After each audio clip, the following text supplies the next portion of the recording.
Hello friends, very good evening to all. मैं हूं doctor Sanjan Kumar, आपका बहुत स्वागत करता हूं संस्कृति आईएएस के इस शानदार प्लेटफॉर्म पर। आज फिर मैं तैयार हूं आपके लिए बीपीएससी के मॉक टेस्ट 4 को लेकर। एक बच्चों ने चैट भी किया था कि मॉक टेस्ट 1 कहाँ है। तो मॉक टेस्ट 1 वहाँ है जहाँ पर कि थंबनेल में लिखा हुआ है कि इतिहास के प्रश्न को हल करने की क्या रणनीति है। वहाँ आपका मॉक टेस्ट 1 है, उसके बाद 2, 3 एंड 4। आज 4 है और ये पूरे सप्ताह मैं ही यहाँ उपस्थित रहूँगा। जैसा कि मैंने बार बार कहा है, आज मेडिवल हिस्ट्री का फर्स्ट पार्ट है, कल सेकेंड पार्ट होगा और जो रेस्ट ऑफ डेज बचते हैं उसमें मॉडर्न हिस्ट्री को हम लोग लगभग 3 सेट जरूर करने की स्थिति में रहेंगे। इससे फ़ायदा क्या होगा कि आपका तकरीबन 200-250 क्वेश्चन के आसपास हो चुका होगा। और इतना अगर बना लेते हैं, चूँकि यह एक मॉडल क्वेश्चन है, मानक प्रश्न है, तो आपको फिर दिक्कत नहीं होगी किसी भी प्रकार की। मैं ऐसी अपेक्षा रखता हूँ। बस आप यह प्रयास करेंगे कि अगर कोई दिक्कत होती है तो ऑफलाइन कमेंट बॉक्स में जा करके कमेंट करके मुझसे एक बार देख लें, क्योंकि मैंने पहले ही बताया है कि एक बार मैं चैट बॉक्स ज़रूर देखता हूँ। तो वहाँ पर आप चाहें तो मुझे बता सकते हैं। टेलीग्राम है या संस्कृति आईएएस का प्लेटफॉर्म बना हुआ है आपके हेल्प के लिए, तो वहाँ भी जा करके मुझसे सहायता आप प्राप्त कर सकते हैं। बस प्रयास ये करना है कि आपको किसी भी प्रकार की दिक्कत होती है तो उन दिक्कतों को हम जल्दी से जल्दी दूर करें, यह जरूर प्रयास करना चाहिए आपको ही। ठीक है बच्चे, एक बार मैं देखता हूँ कितने बच्चे जुड़ चुके हैं यहाँ। जितेंद्र जी, इतिहास की तरह अन्य सब्जेक्ट जैसे साइंस बिल्कुल हो सकता है, बिल्कुल चल सकता है, लेकिन एक ही दिन में नहीं करेंगे। यूपीएससी एस्पिरेंट जी, संतोष कुमार जी, पीडीएफ डाउनलोड करा देंगे। ठीक है, पीडीएफ भी दे देंगे। संदीप जी है, बलराम जी है, यूपीएससी है, नेहा राय है, खुशबू चौधरी है, ऋचा आर्या है, एमपी सिंह है, पुष्पा और ठाकुर साहब है, संदीप जी है और राधा रमन जी है। ध्यान रखिएगा कि सभी सब्जेक्ट चलेंगे। जैसे कि मैं यहाँ पर एंड करूँगा आपका सैटरडे को, जो मंडे से आपका प्रारंभ होगा वह विशेष सब्जेक्ट का यानी दूसरे सब्जेक्ट का शुरू हो जाएगा। आप चाहते हैं कि डेली बाय डेली जैसे 3-4 घंटे का लाइव क्लास दें, वो थोड़ा सा हैट्रिक हो जाएगा। उसके लिए तो मैनेजमेंट से भी बात करनी होगी और अगर संभव हुआ तो वह भी मैं करवाने की कोशिश ज़रूर करूँगा। आपका आदेश सर आँखों पर होता है, तो ज़रूर आपने जो सुझाव दिया है उसको भी पालन किया जाएगा। बहरहाल मैं मान के चलता हूं कि आपका तकरीबन हिस्ट्री में तो कोई दिक्कत नहीं होनी चाहिए और आप निश्चित रूप से बहुत अच्छा परफॉर्मेंस करने वाले हैं।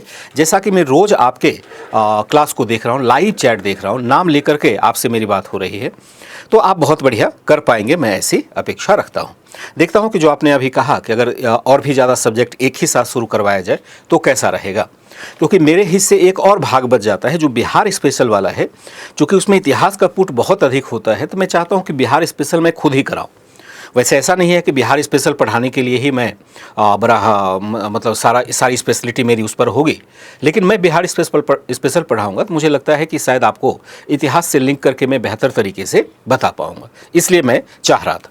बाकी ये करंट अफेयर्स का भी पार्ट बहुत डायनेमिक होता है और बिहार हिस्ट्री और करंट अफेयर्स अगर आप कर लेते हैं तो आप इसी में क्वालिफाई कर जाएंगे, ये आप मान के चलें।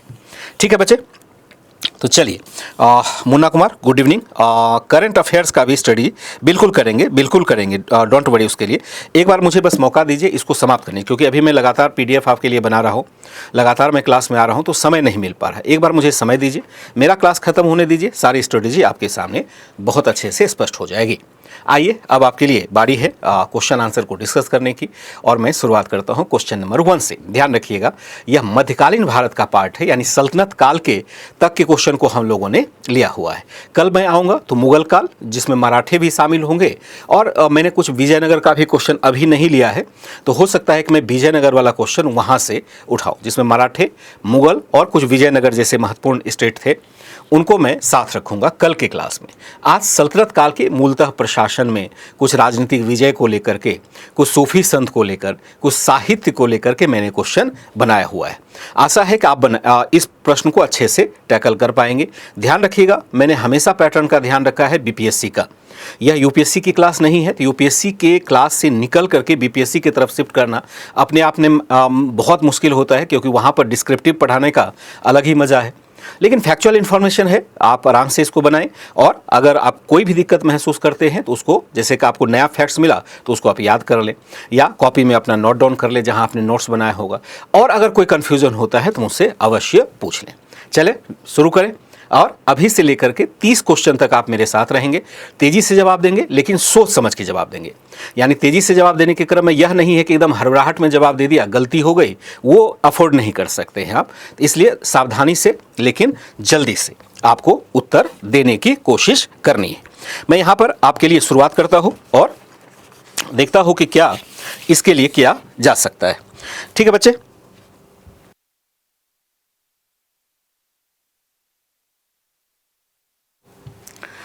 चलिए डोंट वरी, यहां से लेते हैं क्वेश्चन नंबर 1 को। क्वेश्चन नंबर 1 क्या कहता है जरा देख लेंगे। क्वेश्चन नंबर 1 कहता है कि ध्यान से आप पढ़ेंगे, मैं एक बार लाइन करता हूं। सल्तनत काल में सार्वजनिक वितरण प्रणाली किसने प्रारंभ की थी? सार्वजनिक वितरण प्रणाली किसने प्रारंभ की थी सल्तनत काल में? सार्वजनिक वितरण प्रणाली के माध्यम से हम क्या करते हैं कि सस्ते चीज़ों, सस्ते दरों पर हम वस्तुओं को मुहैया कराते हैं। सस्ते दरों पर हम क्या करते हैं? वस्तुओं को यहाँ पर मुहैया कराते हैं। वेरी गुड इवनिंग ऋचा आर्य, नेहा चौधरी, निको आनंद का भी आंसर आ गया है। और बच्चे थोड़े से कम है, मुझे लगता है कि जितना लाइव क्लास में होना चाहिए उतने नहीं है। तो चाहें तो आप लोग क्लास को एक बार शेयर भी कर सकते हैं और दूसरे के पास भी भेज सकते हैं, ताकि क्लास जो होगा वह सभी के पास पहुँच जाएगा। तो इसका फ़ायदा होगा कि सभी को भी बेनिफिट मिलेगा और आपका कंपटीशन यहाँ पर बहुत हार्ड हो पाएगा। यानी जितने बच्चे रहेंगे उतना कंपटीशन आपका हार्ड हो जाएगा। ए आ रहा है, ए आ रहा है। जयकृष्ण पटेल, संदीप राधा रमन जी, शोएब मंसूरी जी भी हैं, ए कुमार, नेहा राय है, मनीष सिंह, ऋचा आर्या, नेहा चौधरी, मुन्ना और संतोष, HR ऑफिशियल, ऋचा आर्या। तकरीबन मैं देख रहा हूँ कि सभी बच्चों का एक जैसा ही आंसर है और मैं इस आंसर को सही पा रहा हूँ, क्योंकि यहाँ पर जो प्रश्न पूछा गया है वह असल में यह है, बाजार नियंत्रण व्यवस्था। हालांकि ध्यान रखेंगे कि बाजार नियंत्रण व्यवस्था की बात तो हो रही है, लेकिन बाजार नियंत्रण व्यवस्था को जो लागू किया गया था उसके उद्देश्य कुछ अलग थे।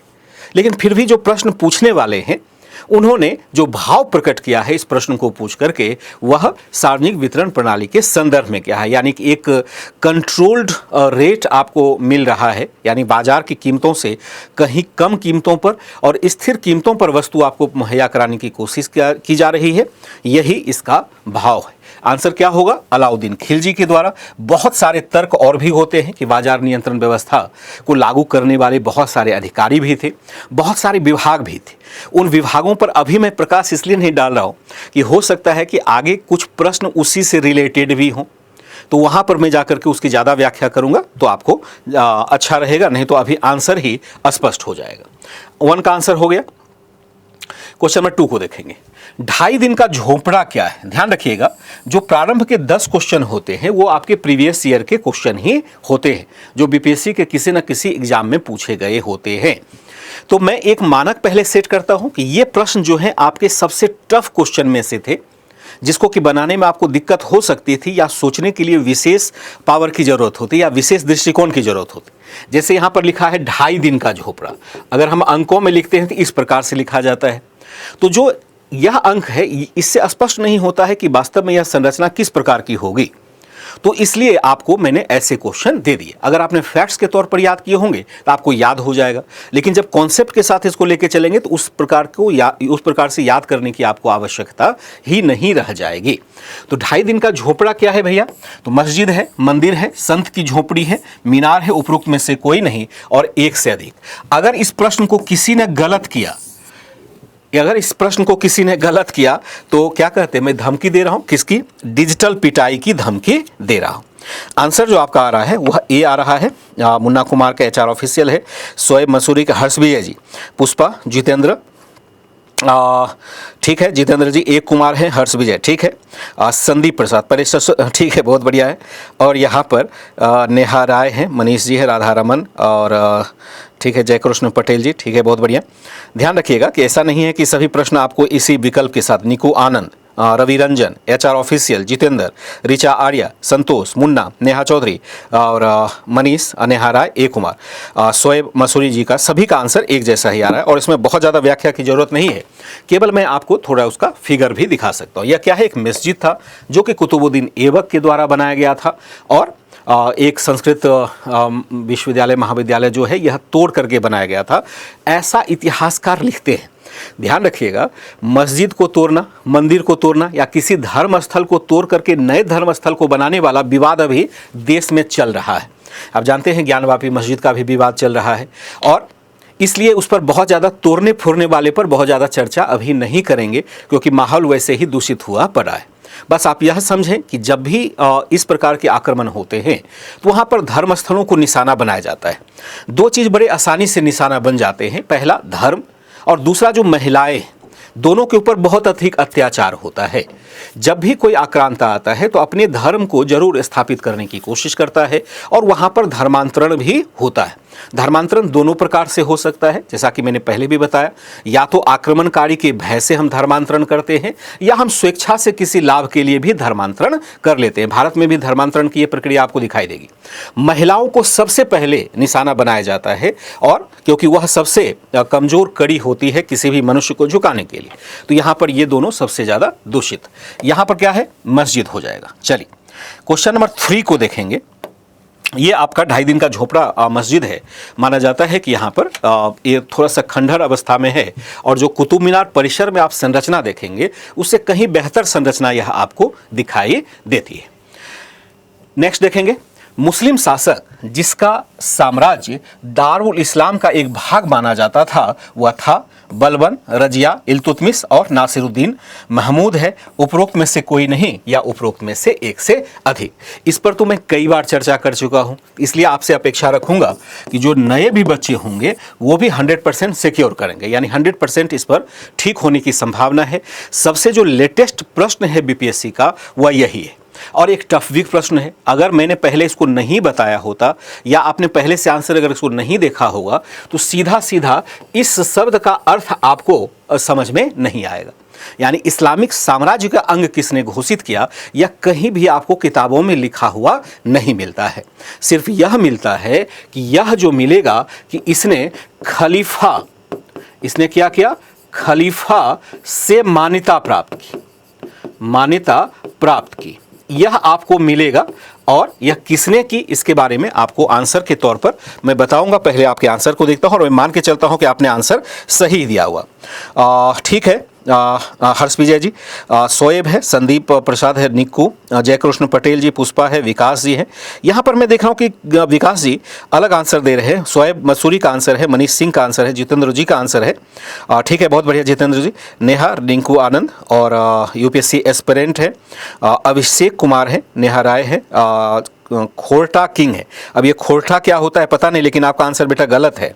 संतोष कुमार जी ठीक है, एचआर ऑफिशियल, और फनिस सिंह का भी आंसर ठीक है। नेहा चौधरी, सबाब का भी आंसर सही है, यूपीएससी एस्पिरेंट, बिल्कुल ठीक है।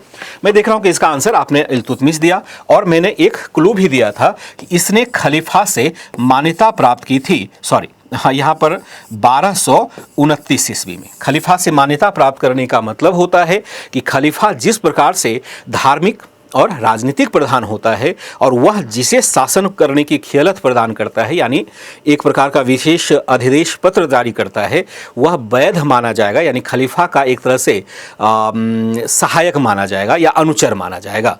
तो इल्तुतमिश ने ऐसा इसलिए किया ताकि वह अपने आप को जस्टिफाई कर सके, यानी अपने आप को जनता की नज़र में ऊंचा उठा सके, जो दूसरे सरदार हैं उससे अपने आप को ऊपर उठा सके। क्या हो जाएगा, सी हो जाएगा। ये बहुत ही महत्वपूर्ण क्वेश्चन था, और अब आपको आसान लगेगा मेरी व्याख्या के बाद। क्वेश्चन नंबर 4 देखेंगे। भारतीय दर्शन में परमाणु सिद्धांत का उल्लेख निम्नलिखित में से किस में मिलता है? चूंकि दर्शन वाले भाग पर अभी प्रश्न नहीं आए हैं, प्रश्न अभी और आएंगे, ध्यान रखेंगे। भारतीय दर्शन में परमाणु सिद्धांत का उल्लेख निम्नलिखित में से किसमें मिलता है? कनाद के वैशेषिक दर्शन में, गौतम का न्याय दर्शन है, चारवाक का भौतिकवादी दर्शन है, उपरोक्त में से सभी या उपरोक्त में से कोई नहीं। इनमें से क्या हो जाएगा? इसको यहीं रख दीजिएगा, क्योंकि उपरोक्त में से एक से अधिक वाला भाग मैं यहाँ पर कट कर देता हूँ। भारतीय दर्शन में परमाणु सिद्धांत का उल्लेख निम्नलिखित में से किसमें मिलता है? कनाद का वैशेषिक दर्शन, गौतम का न्याय दर्शन, चारवाक का भौतिकवादी दर्शन और उपरोक्त में से सभी। असल में यह जो प्रश्न है वह आपका सरदर्शन वाले भाग से जुड़ा हुआ है। सरदर्शन वाले भाग में अक्सर यूपीएससी में तो गंभीर क्वेश्चन पूछे जाते हैं, लेकिन यहाँ आपसे एक सरल प्रश्न ही पूछे गए। आपको क्या करना है, केवल सरदर्शन और उसके द्वारा जो उसके जो प्रतिपादक है उनके बारे में ही आपको बताना था या इतना ही आपको याद करना है। दर्शन के बारे में विशेष जानकारी लेने की आपको आवश्यकता नहीं होती है, इसलिए आप आसानी से इसका उत्तर दे सकते हैं। मैं एक बार आंसर आपका देख लेता हूँ, क्या आप कहना चाहते हैं। सी आ रहा है, आपने सुल्तान नहीं घोषित किया था, ठीक है, ठीक है, सी है। टोटल गेमिंग जी, यह कभी भी अपने आप को खलीफा, आप समझ नहीं पाए। टोटल गेमिंग जी क्या कह रहे हैं, मैं समझ नहीं पा रहा हूँ। ए आंसर आ रहा है, विनीश का, सदैव का आंसर है, ऋचा आर्या का, मनीष सिंह जो है, फनीश सिंह का, संतोष से है, शोएब मसूरी का है, टोटल गेमिंग का ए आंसर है, खोटा किंग का आंसर है, बहुत बढ़िया। और आपका टाइटल जो है वो बढ़िया है, HR ऑफिशियल है, अनुपम उपाध्याय है, ठीक है, ठीक है, बहुत बढ़िया।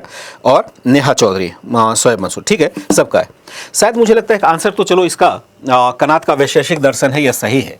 जो आपने एक उठाया सवाल कि इसने खलीफा घोषित नहीं किया, वो मैं नहीं कहना चाह रहा था।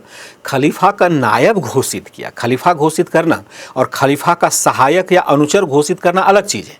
मैंने आपको बताया था कि उस प्रश्न के संदर्भ में कि जैसे हम सबसे पहले कहते हैं क्या है, अल्लाह है, फिर हम देखते हैं पैगंबर हो जाते हैं इनसे छोटे, फिर हम देखते हैं यहाँ पर खलीफा हो जाएंगे, और खलीफा से नीचे क्या हो जाएगा, सुल्तान हो जाएगा।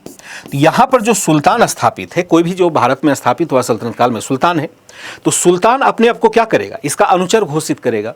अनुचर इसलिए घोषित करेगा कि यह साबित कर सके कि मैं भैया उस खलीफा का ही पार्ट हूँ जो कि पूरे विश्व में इस्लामिक शासन का एक तरह से कर्ता धर्ता है।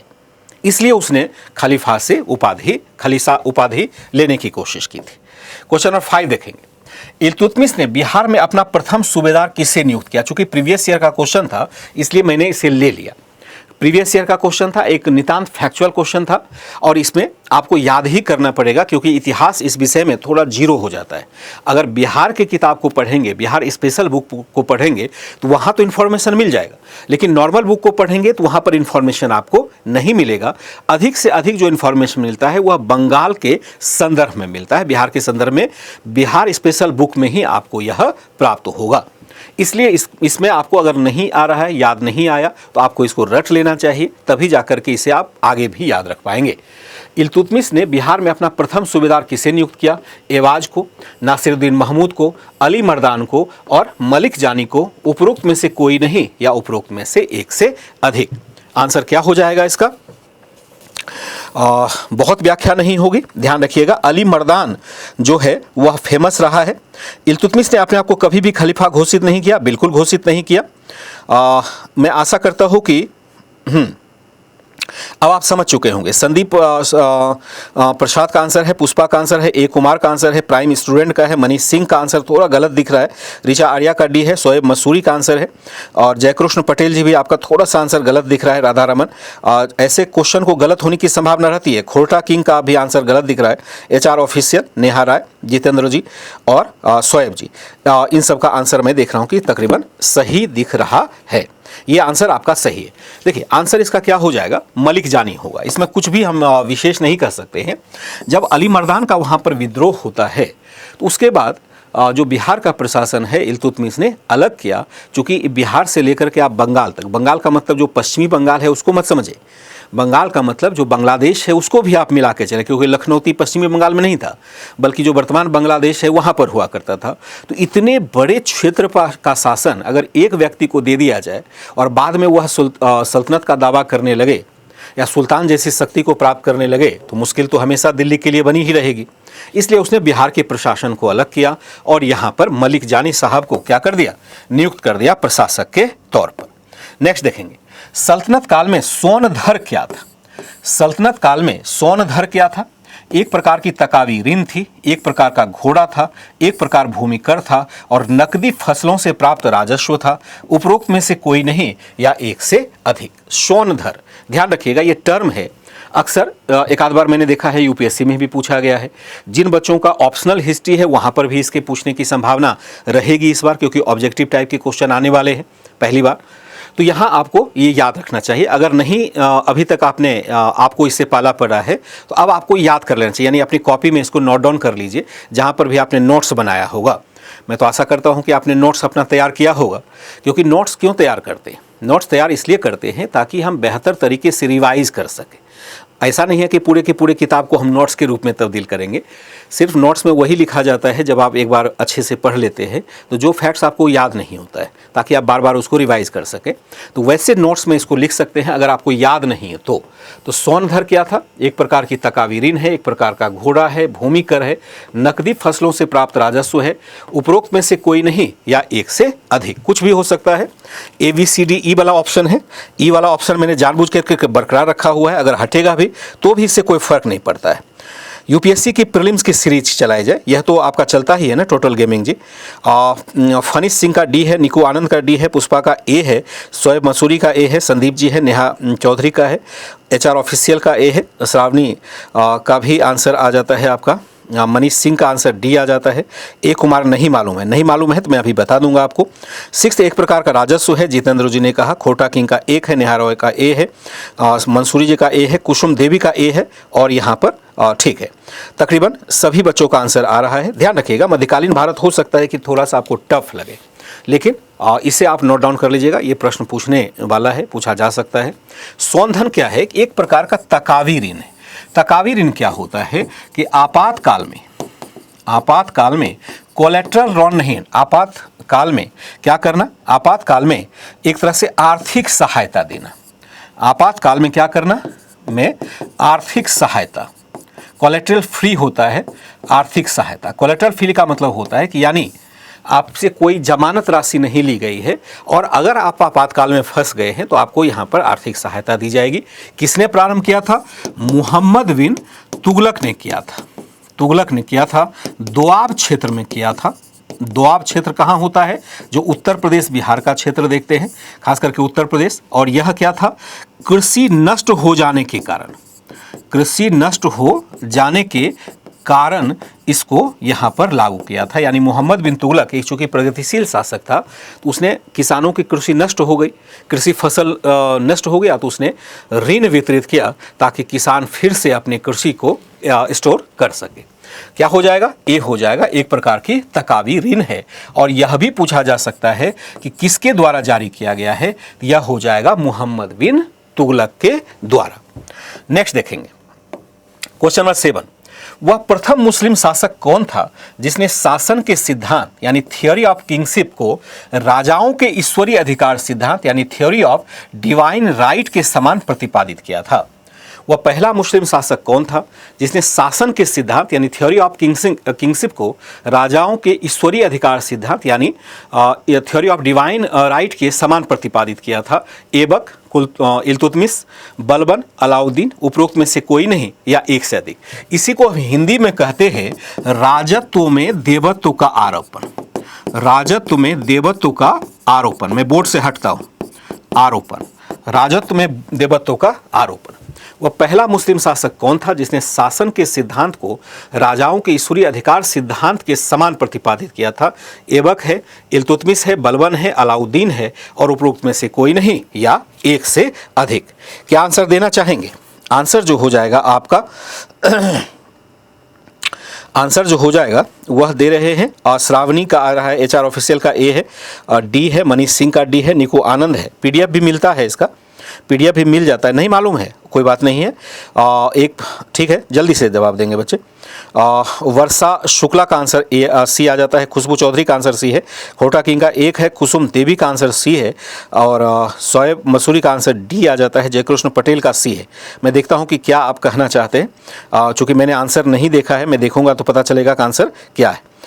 तो यहाँ पर very good evening Rakesh Kumar Nirala ji, Richa Arya. और यहाँ जो आ रहा है आपका टोटल गेमिंग का आंसर सी है। संतोष का डी है। यानी बहुत सारे बच्चों ने अलग अलग प्रकार के आंसर दिए हैं। एक्चुअल में देखता हूँ आंसर क्या होगा। देखिए ये क्या है ना कि बहुत आसान सा सवाल था, बहुत ज़्यादा मुश्किल सवाल नहीं था कि किसने यहाँ पर, हो सकता है कि कुछ बच्चे जो अलग अलग आंसर दे रहे हैं और इसके संदर्भ में जा रहे हैं, बी के संदर्भ में, वो इल्तुतमिश को मान रहे हैं क्योंकि अभी थोड़ी देर पहले उसकी व्याख्या हुई थी। हो सकता है कि वही बातें जेहन में चल रही हो। लेकिन यहाँ पर आपको स्पष्टता से मैं बताऊं कि जैसे ही इल्तुतमिश के बाद फिर बलबन कुछ अव्यवस्था के बाद बलबन शासक बनता है, सुल्तान बनता है, तो उसने फिर से राजत्व को मर्यादित करने का प्रयास किया। राजत्व को मर्यादित करने के लिए एक सबसे अच्छा उपाय होता है कि राजत्व के पद को थोड़ा सा गरिमापूर्ण बना दिया। गरिमापूर्ण दो तरीके से बना सकते हैं। एक तो आप चाहते हैं कि उसके आडंबर को बढ़ा दिया जाए। जो भव्य राजमहल देखते हैं, ऊंचा सिंहासन होता है, वो किस लिए होता है? ताकि दूर से ही राजा भव्य जैसा लगे, खूब चकाचौंध होगा, राजसी वस्त्र बड़े चमकदार होंगे। वह राजा को अलग दिखाने के लिए। एक तो दिखावापन हो गया। दूसरा है कि आपके मन में भी ये धारणा भर दी जाए कि राजा की तुलना आपसे नहीं हो सकती, यानी अपनी तुलना आप राजा से ना करें। तो राजा इसके लिए क्या करेगा कि राजा करेगा कि अपने आप को देवता के सदृश घोषित करेगा। यानी कहेगा कि मुझे जो चुना गया है, जैसे प्राचीन भारत में देखेंगे तो प्राचीन भारत में मैं खाली संदर्भ आपको दे रहा हूँ। जैसे आप अशोक मौर्य को देखते हैं, वह क्या कहता है कि मैं देवताओं का प्रिय हूँ, यानी देवताओं का प्रिय राजा प्रियदर्शी हूँ। वह नहीं कहता है कि मैं देवता हूँ, वह कहता है कि मैं भैया देवताओं का प्रिय हूँ, आप भी देवताओं के प्रिय हैं, मैं भी देवताओं का प्रिय हूँ। और देवताओं का प्रिय इसलिए हूँ कि मैं शासन अच्छे तरीके से करूँगा आपके ऊपर, आपके मन में वही भावना बढ़ूंगा जो कि देवता भरते हैं।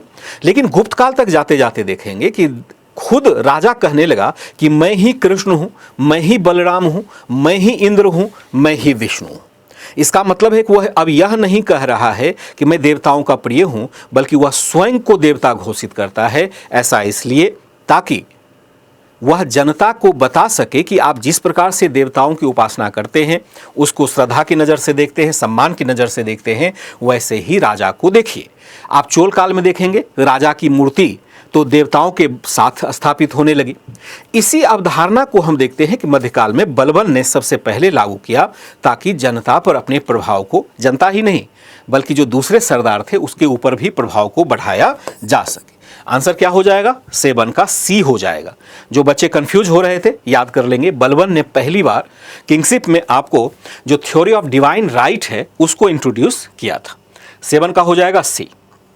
क्वेश्चन नंबर 8, निम्नलिखित में से किस सुल्तान के काल में दीवान ए अमीर को ही, ध्यान रखिएगा एक विभाग का नाम है, याद होगा तभी आपसे यह प्रश्न बनेगा। निम्नलिखित में से किस सुल्तान के काल में दीवान ए अमीर को ही नामक विभाग या मंत्रालय, लिखा हुआ है लेकिन आप विभाग समझे, मंत्रालय स्थापित किया गया था? अलाउद्दीन खिलजी, मोहम्मद बिन तुगलक, फिरोज शाह तुगलक, सिकंदर शाह लोदी, उपरोक्त में से कोई नहीं या उपरोक्त में से एक से अधिक। कुछ चैट करना चाहते हैं तो टोटल गेमिंग रे बलबन ने कहा था कि जब मैं छोटी जाती हूँ वो अलग चीज़ है, वह डिफरेंट चीज़ है। जिसको आपने कहा ना वो अलग चीज़ है, वह उससे इसकी व्याख्या नहीं हो सकती है, वह अलग एक सिद्धांत हो जाएगा। ठीक है बेटे, तो आंसर जो हो जाएगा इसका दीवान ए अमीर को ही की स्थापना किसने की थी? तो यहाँ पर जो आ रहा है वह आंसर बी आ रहा है। बी का मतलब है ए भी आ रहा है। जैक स्पैरो का आंसर ए है, बाकी है राकेश निराला है, नेहा चौधरी है, मोहम्मद मसूरी जी हैं, संतोष जी हैं। टोटल गेमिंग का आंसर अलग आ रहा है, तो मैं बताऊंगा कि सही है या गलत है। जितेंद्र जी 8 का आंसर बी है, HR ऑफिशियल है, सोए मसूरी का है, नेहा चौधरी का आंसर भी अलग आ रहा है, खोटा किंग का भी आंसर अलग आ रहा है। सभी बच्चों का थोड़ा सा डिफरेंट आ रहा है। इसका मतलब क्या है कि हो सकता है कि कुछ बच्चे अभी एग्जाम में नहीं जा रहे होंगे, तो वैसे बच्चे अगर हैं तो उनके लिए चिंता की बात नहीं है। आपके लिए जानते ही हैं कि बढ़िया एक प्रोग्राम भी लाने वाले हैं, लेकिन आप लोग मन करा करके आएंगे। मन करा का मतलब होता है कि कभी कभी मन करता है कि जो चीज़ फ्री में मिल रहा है उसी के साथ जुड़े रहें और हमारी तैयारी हो जाएगी, लेकिन आपका समय उसमें बहुत ज़्यादा नष्ट होता है। तो देखिए कुछ विशेष अगर चाहते हैं कि 1 आध साल में सिलेक्शन लिया जाए, आप उसके लिए मेंटली प्रिपेयर्ड हैं कि खाली कोर्स लेने से कोई सिलेक्शन नहीं पाता है, कोर्स के साथ आपको मेहनत भी करनी होती है। तो अगर आप किसी कोर्स में जाते हैं, यहाँ जाएं वहाँ जाएं जहाँ भी जाएं, उसका मैक्सिमम फ़ायदा तभी उठा पाएंगे जबकि आप उसके साथ खुद मेहनत करने के लिए तैयार होंगे।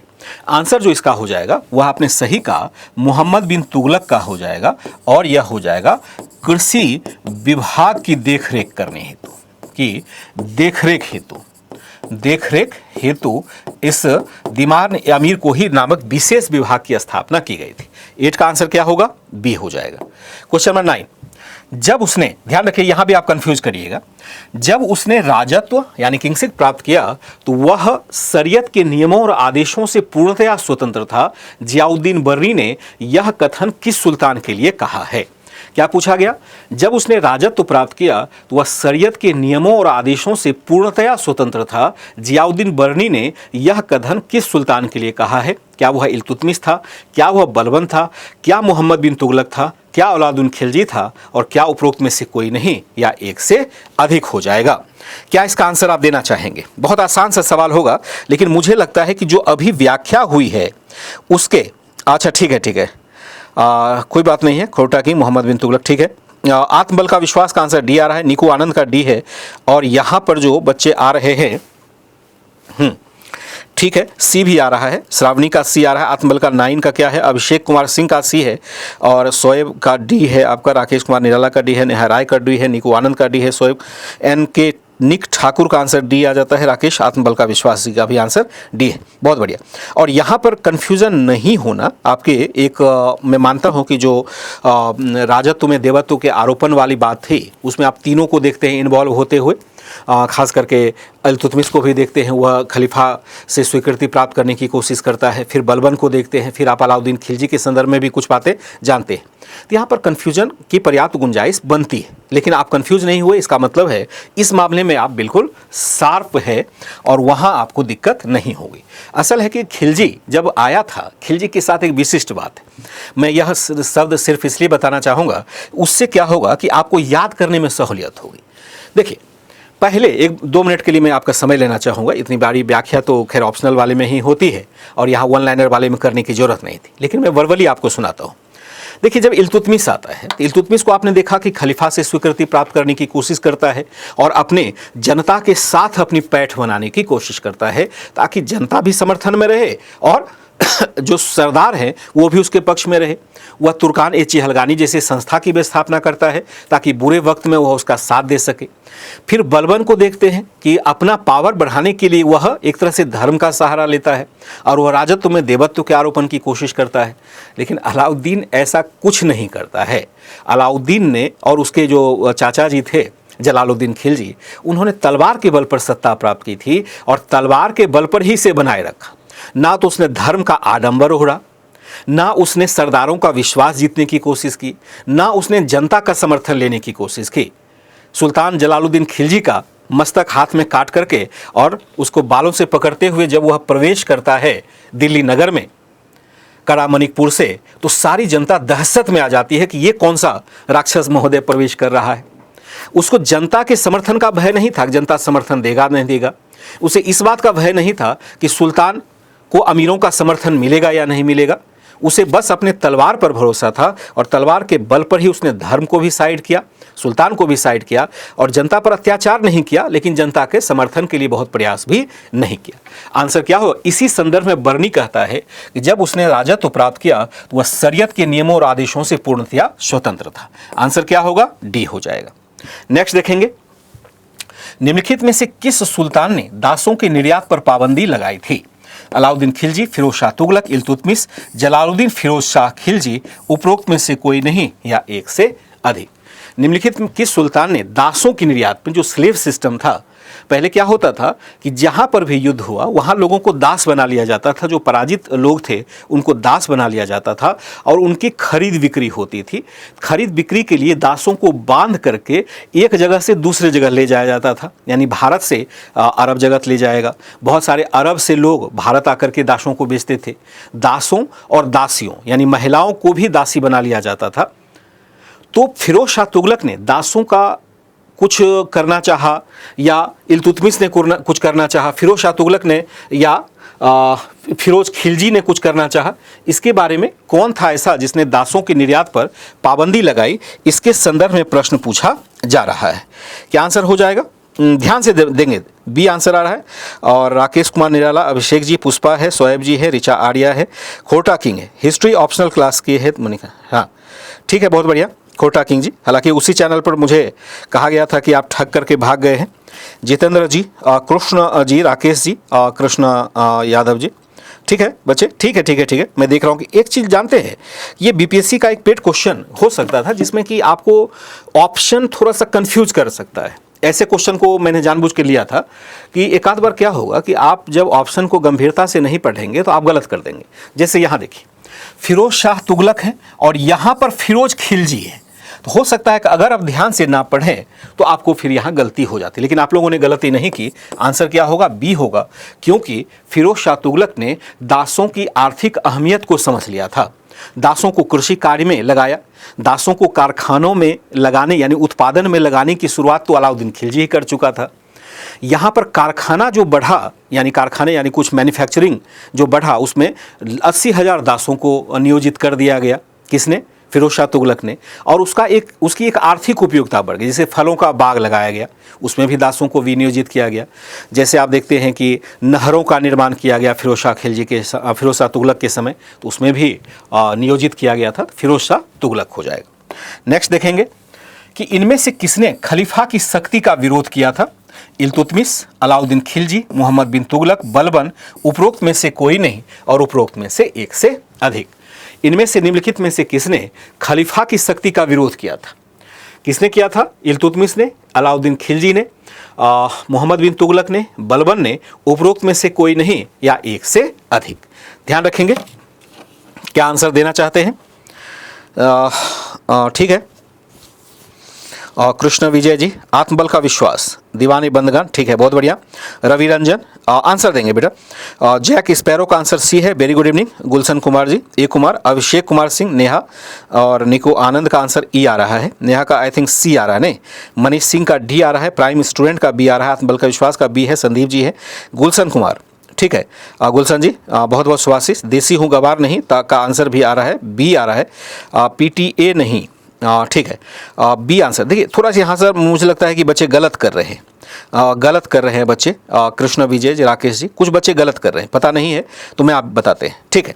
यहाँ ध्यान रखिएगा थोड़ा सा, यहाँ आपको क्या गलती हो रही है। मैं एक बार क्वेश्चन को पढ़ते हैं। देखिए होता क्या है कि आपने अभी देखा कि खलीफा वाली बात आई थी, एक बच्चे ने कहा भी था कि किसी ने विरोध किया नहीं किया। खिलाफत का विरोध कौन करेगा? कोई करने की हिम्मत करेगा?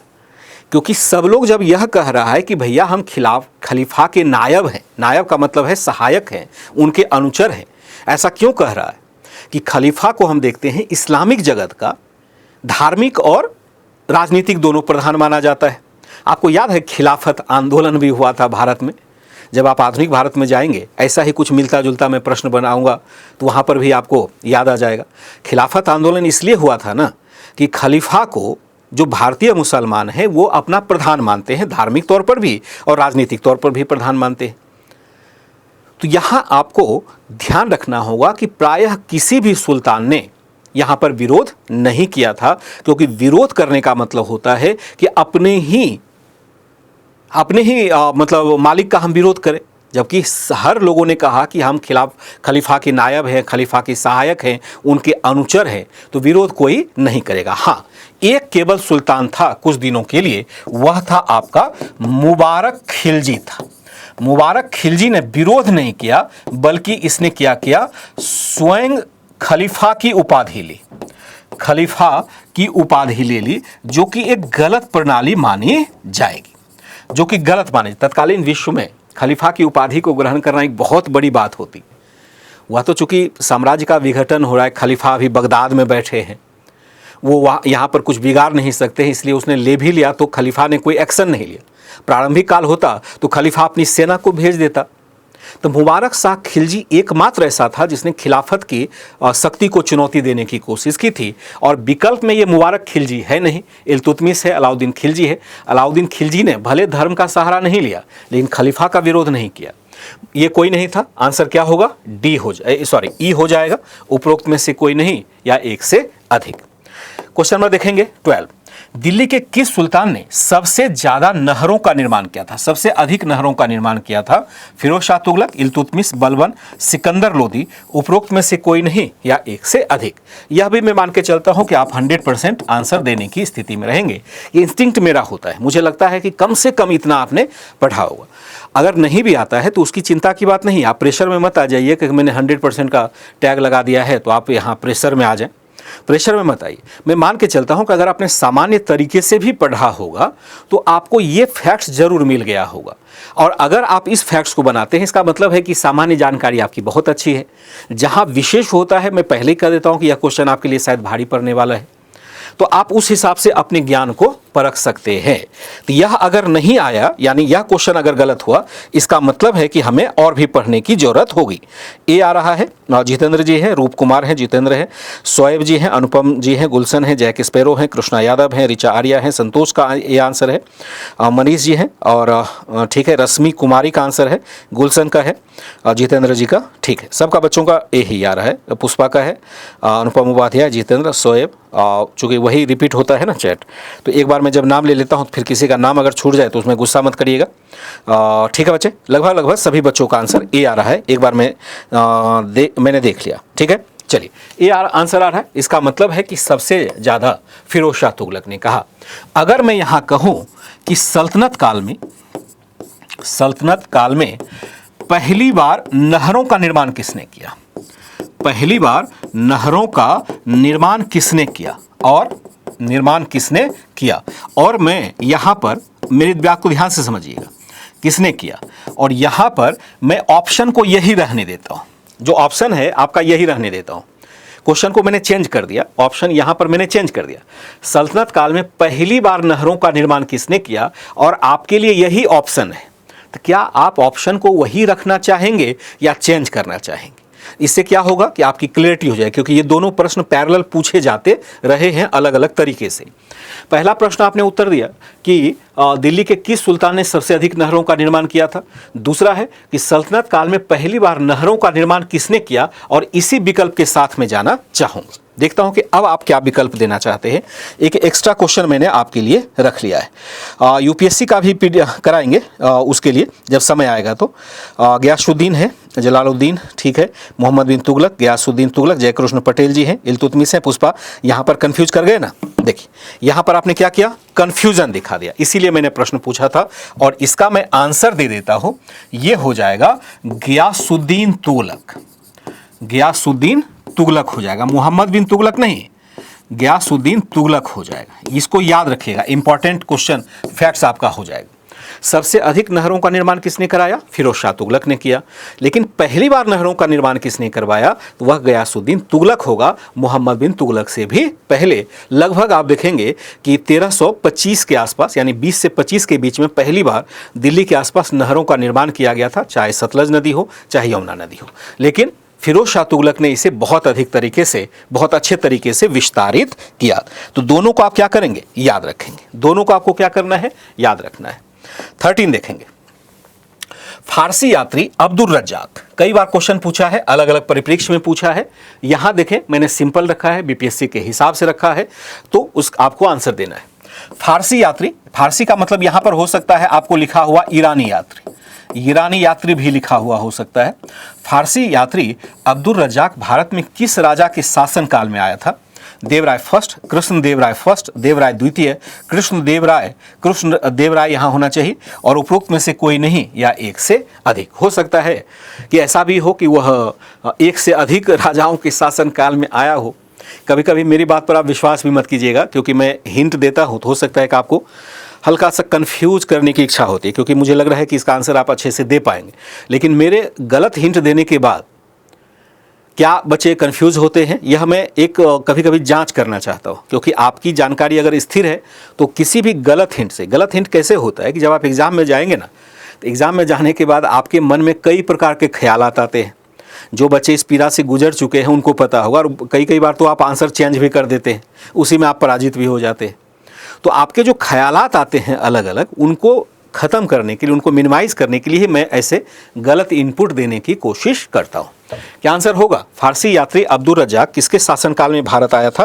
तो यहाँ पर जो आ जाएगा, यह आ जाएगा सी आंसर दे रहे हैं सभी बच्चे। देवराय द्वितीय है, अनुपम भारद्वाज, कृष्णा यादव है, शोएब जी है, आत्मबल का विश्वास है, राकेश कुमार निराला है, शिवानी श्रेयस है, एचआर ऑफिशियल है, और यहाँ और बच्चे आ जाते हैं, ठीक है, ऋचा आर्या का भी सी है, गुलशन कुमार का भी आंसर सी आ रहा है, कुमार अभिजीत का आंसर देवराज सेकंड आ जाता है, राकेश कुमार निराला। तकरीबन मैं देख रहा हूँ कि सभी बच्चों ने आंसर तो नहीं दिया है, लेकिन मैक्सिमम बच्चों ने आंसर दे ही दिया है। पुष्पा है, अनुपम भारद्वाज है, मनीष जी है, रश्मि कुमारी का भी आंसर है, ठीक है। आंसर क्या हो जाएगा? बिल्कुल सही है, देवराय द्वितीय के शासनकाल में भारत आया था। यह एक तरह से फारसी राजदूत था, ध्यान रखिएगा, यह सामान्य यात्री नहीं था। फारस के शासक के द्वारा यहाँ पर देवराय द्वितीय यानी विजयनगर शासन में भेजा गया था। अगर मैं यहाँ पर आपको बताऊं, और विजयनगर को अगर यहाँ गोवा के आसपास मानते हैं और फारस को अगर आप यहाँ पर मानते हैं, तो यहाँ से दूत मंडल आता है और वह यहाँ पर यात्रा करता है। चूँकि व्यापारिक मत भी हुआ करते थे, व्यापार भी महत्वपूर्ण हुआ करता था, क्योंकि दोनों पक्ष से व्यापार होगा तभी विशेष होगा। और इस तट पर आप बीजापुर से गोवा को छीना जा चुका है, अभी तो नहीं छीना गया, बाद में छीना जाएगा खास करके कृष्णदेव राय के समय, लेकिन इस तट पर प्रभावी हो रहे विजयनगर के शासक, तो व्यापार बढ़ाने के लिए इसकी भूमिका यहाँ पर महत्वपूर्ण होगी। तो अपना राजदूत यहाँ पर भेज दिया देवराय द्वितीय के शासनकाल। नेक्स्ट देखेंगे, निम्नलिखित में कौन भूमि उत्पाद पर लगने वाले कर को इंगित करता है मध्यकालीन भारत में? निम्नलिखित में से कौन भूमि उत्पाद पर लगने वाले कर को इंगित करता है? खराज, खुम्स, उस्र, मुक्तई, इनमें से कौन सा हो जाएगा को इंगित करता है? जो आपका, हालांकि जानते हैं इसका आंसर थोड़ा सा डिफर हो जाएगा, जो विकल्प आ रहा है ना, आप देखता हूं कि आप क्या देना चाहते हैं, तो मैं यहाँ पर आपको आंसर अपने हिसाब से बताऊंगा। निम्नलिखित में से कौन भूमि उत्पाद पर लगने वाले कर को इंगित करता है? खराज है, खुम्स है, उस्र है, मुक्तई है, उपरोक्त में से कोई नहीं, या उपरोक्त में से एक से अधिक? जरा सोच समझ के जवाब दीजिएगा, यहाँ पर थोड़ा आपको सोचना चाहिए, हड़बड़ाहट में जवाब मत दीजिएगा। जो अपने आप को दावा करते हैं, हिस्ट्री के जानकार हैं, या हिस्ट्री आपने एक बार मुझसे ही भी पढ़ा हुआ है, सर से पढ़ा होगा, अखिल सर से पढ़ा होगा, तो एक बार वो सोच समझ करके इसका उत्तर देंगे, नहीं तो आंसर आपका गलत हो जाएगा। क्या आंसर देना चाहते हैं?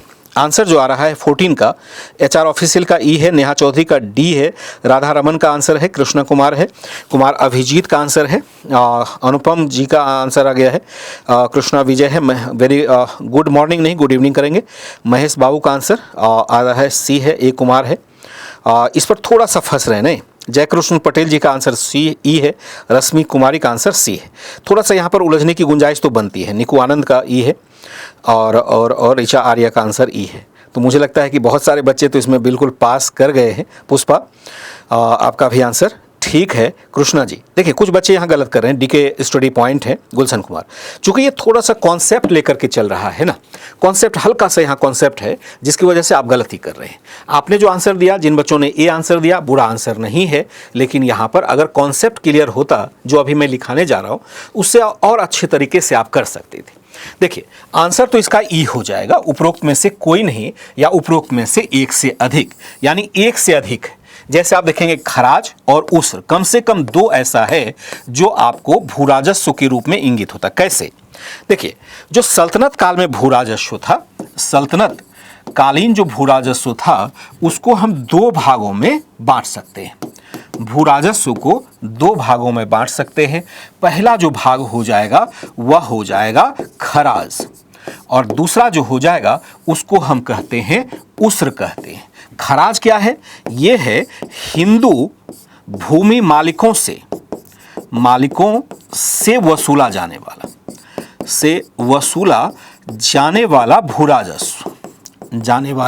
भूराजस्व हो जाएगा। और दूसरा जो हो जाएगा यह होगा मुसलमान भूमि मालिकों से वसूला जाने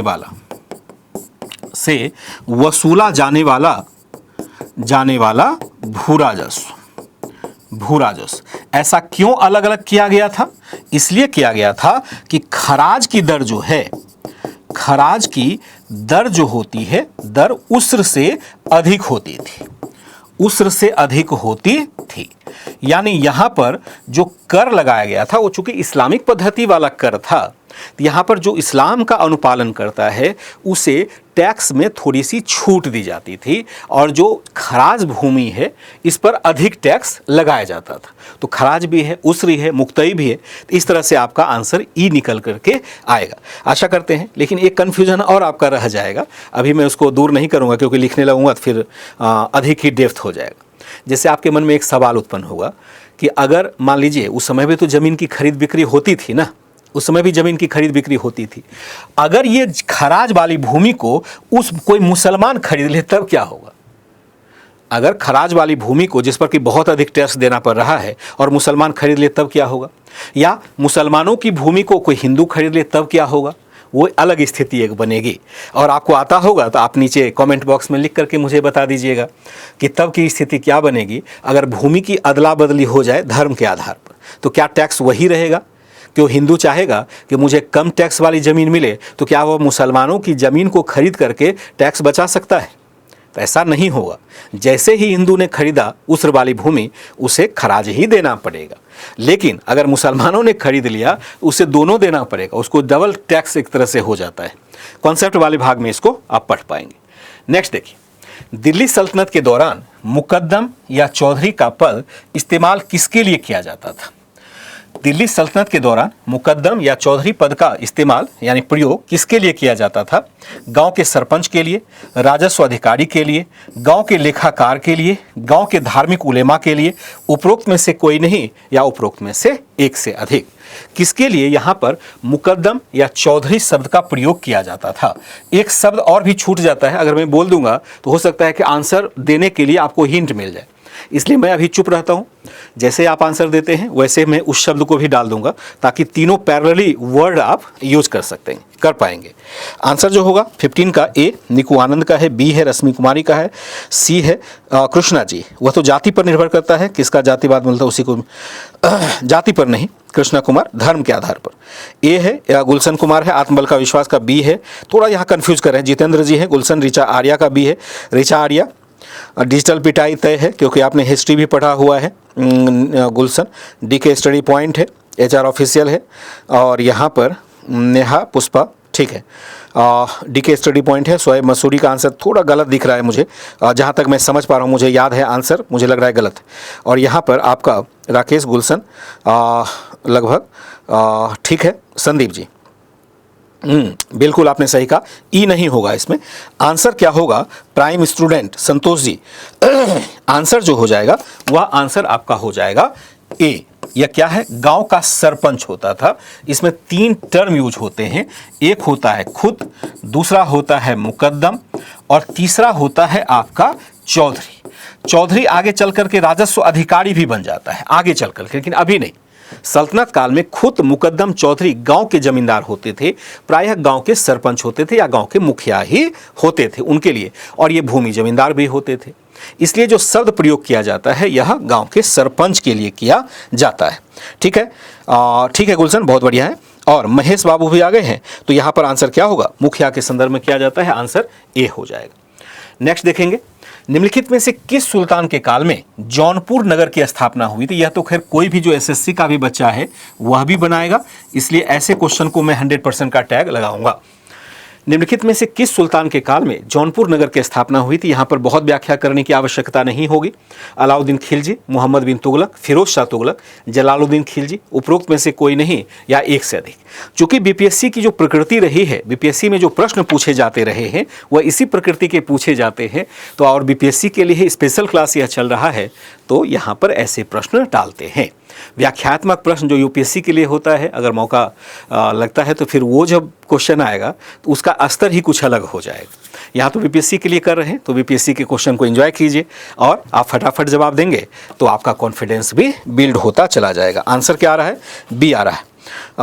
नेहा चौधरी है, कुमार अभिजीत है, निक ठाकुर है, राकेश निराला जी हैं। टोटल गेमिंग का आंसर सी है। निक ठाकुर और टोटल गेमिंग का एक जैसा हो जाता है, बी है। एक बार मैं क्वेश्चन देख लेता हूँ क्या है। हाँ, जौनपुर नगर की स्थापना हुई थी, नहीं तो यहाँ आंसर ये गलत कैसे आ रहा है? IM शिवम का आंसर मैं देख रहा हूँ, ठीक है। बाकी तो सभी बच्चों का गलत आ रहा है, कैसे गलत कैसे कर रहे हैं? ठीक है, संदीप प्रसाद जी, ठीक है। कुछ गलत आ रहा है, मुझे ताजुब की बात लगी। निराला जी, गुलशन कुमार, खुशबू का आंसर ठीक है, गुलशन, राकेश जी का आंसर भी गलत आ रहा है। कृष्णा यादव की लगता है कि देखा देखी आप दे रहे हैं क्या? DK पॉइंट भी हैं, कुछ गलत दे रहे हैं क्या? देख करके आंसर तो नहीं दे रहे हैं, मुझे डाउट होने लग जाता है, क्योंकि एक जैसा ही आंसर जब दिखने लगेगा ना तो लगता है कि एक ने दिया, दूसरे ने दिया, तीसरे ने दिया, चौथे ने दिया, तेजी से आंसर बढ़ गया। सोच समझ के आंसर दीजिएगा। यह आंसर आप बी दे रहे हैं तो गलत है, और यह मुझे अपेक्षा नहीं थी कि आप इस आंसर को गलत करेंगे, क्योंकि ऐसा फैक्ट्स नॉन है और कई बार लोग पढ़ चुके होते हैं अपने जीवन काल में। आंसर इसका होगा फिरोज शाह तुगलक। यह मोहम्मद बिन तुगलक ने, फिरोज तुगलक ने क्या था कि गोमती नदी के किनारे, आई थिंक गोमती ही है ना, यहाँ पर गोमती नदी के किनारे, नदी के किनारे जौना खान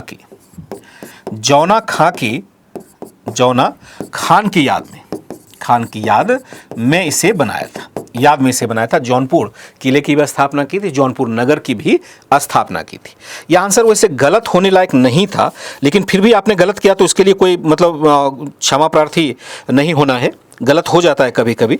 ये क्वेश्चन वैसे ठीक होना चाहिए था, मैं ऐसी अपेक्षा रखता हूँ, क्योंकि एक नॉन फैक्ट्स है। जौनपुर नगर की स्थापना फिरोज शाह तुगलक ने की थी मोहम्मद बिन तुगलक की याद में।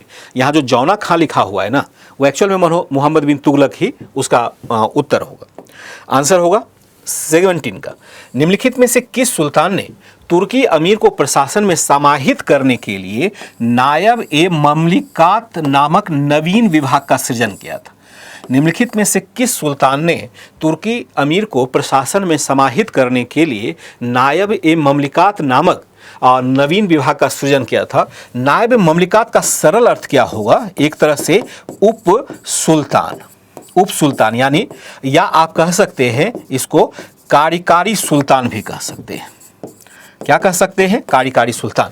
मैंने अपनी तरफ से बता दिया, इसका शाब्दिक अर्थ वैसे कार्यकारी सुल्तान नहीं होगा, लेकिन जो कार्य इसके थे, इसलिए मैंने आपकी सरलता के लिए, आप समझ के थोड़ा सा और नज़दीक आ सके, इसके लिए मैंने कार्यकारी सुल्तान जैसा शब्द का प्रयोग कर दिया। वैसे इसका अर्थ अलग होगा। किस सुल्तान ने तुर्की अमीर को प्रशासन में समाहित करने के लिए नायब ममलिकात नामक नवीन विभाग का सृजन किया? कुतुबुद्दीन ऐबक, इल्तुतमिश, रजिया सुल्तान, बहराम शाह, उपरोक्त में से कोई नहीं या उपरोक्त में से एक से अधिक। क्या आंसर हो रहा है? आंसर आ रहा है अनूप कुमार का बी, ए बहराम आ रहा है, ए आ रहा है खुशबू का, गुलशन है, अभिषेक कुमार सिंह जी है, संदीप जी है, रश्मि का है, सी है रजिया सुल्तान है, आत्मबल का विश्वास का सी है। गलत हो रहा है। एक बार जो बच्चे कुछ हैं, अभिषेक जी को छोड़ दिया जाए, या अभिषेक जी जैसे, अनूप जी जैसे बच्चे को छोड़ दिया जाए। शिवम है, जयकृष्ण पटेल जी, डिजिटल पिटाई तय है, और राकेश कुमार निराला, अनूप जी, ये गलती नहीं होनी चाहिए थे। मनीष सिंह बिल्कुल ठीक है, राकेश कुमार निराला, गुलशन कुमार का ए है आंसर, यह भी गलत है। चाहे तो जो जिन बच्चों का गलत हो रहा है वो चाहे तो आंसर को रिवाइज कर सकते हैं, एक बार कर लीजिएगा, क्योंकि कभी कभी क्या होता है ना, किसी दो ऑप्शन में जाकर के आप फंस जाते हैं। हालांकि ये क्रिस्टल क्लियर होना चाहिए, तो यहाँ पर फंसने की कोई गुंजाइश नहीं है। क्यों नहीं है? यह इसका आंसर मैं पहले बता दूं कि यह तो बहराम शाह होगा। बहराम शाह, रजिया का जब पतन होता है तो फिर बहराम शाह को शासक बनाया जाता है। बहराम शाह एक मजबूत शासक नहीं था, और रजिया के द्वारा जिस प्रकार से शक्ति का संकेंद्रण करने की कोशिश की गई थी, तो जितने भी अमीर थे उसने बहराम शाह पर दबाव डाल करके एक उप सुल्तान जैसे पद का सृजन किया गया, जिसको हम नायब ए ममलिकात कहते हैं। नायब ममलिकात पद धीरे धीरे चल करके अमीर जो खास करके मलिक कफूर है उसके काल के बाद वो समाप्त भी हो जाता है, उसके बाद कोई नायब ममलिकात रहता भी नहीं है। तो यहाँ पर हम क्या देखते हैं कि दो काम होते हैं, खास करके बहराम शाह के शासनकाल में दो महत्वपूर्ण कार्य होते हैं, और इस पर सवाल भी होते हैं। बहराम शाह के शासनकाल पर जो सवाल आता है, शासनकाल से संबद्ध जो सवाल आता है वो दो आता है। संबद्ध सवाल जो आएगा वह दो आएगा। पहला होगा कि नायब ए ममलिकात पद का सृजन, ममलिकात पद का क्या होता है? सृजन होता है। पहली बार हुआ जो क्वेश्चन आपसे पूछा गया। दूसरा है कि भारत पर पहली बार मंगोल आक्रमण होता है, मंगोल आक्रमण भी होता है इसी काल में। भारत पर पहली बार मंगोल आक्रमण भी होता है इसी काल में, और ये दोनों सवाल बारी बारी से पूछे जाते रहे। अब याद रहेगा, तो बहराम शाह इसका आंसर होना चाहिए। नेक्स्ट देखेंगे, यह भी क्वेश्चन बहुत ही इंपॉर्टेंट, मैं बहुत ही इंपॉर्टेंट इसको बनाता हूँ, इंपॉर्टेंट में लिखता हूँ, और मैं मान के चलता हूँ कि इसको शायद बनाने में दिक्कत होगी। मध्यकालीन राजनीतिक विचारकों द्वारा प्रतिपादित अदल का सिद्धांत क्या व्यक्त करता है? मध्यकालीन राजनीतिक विचारकों द्वारा प्रतिपादित अदल का सिद्धांत क्या व्यक्त करता है? नैतिकता, न्याय, अभिजात वर्ग, धार्मिक दायित्व, उपरोक्त में से कोई नहीं या एक से अधिक। हो सकता है यह क्वेश्चन उन बच्चों के लिए मुश्किल होगा जो पहली बार तैयारी कर रहे हैं, तो आप परेशान मत होइएगा। यह टॉपिक का पार्ट है, जब मैं पढ़ाऊंगा या मुझे मौका मिलेगा पढ़ाने का, तो मैं इसको सरलता से बता दूंगा कहाँ ये सेट करता है, किस रूप में। जैसे मोहम्मद बिन तुगलक के शासनकाल में जाकर के देखेंगे, या जब राजत्व की अवधारणा को आप पढ़ रहे होंगे तो ऐसे शब्द आपको वहाँ पर चर्चा में आएंगे। हालांकि इसी से मिलता जुलता एक और शब्द है, मैं उसी की चर्चा अभी भी कर दूंगा ताकि आप कंफ्यूज मत होइएगा। क्या आंसर देना चाहेंगे? नैतिकता, न्याय, अभिजात वर्ग, धार्मिक दायित्व, उपरोक्त में से कोई नहीं या एक से अधिक। क्या आंसर हो जाएगा?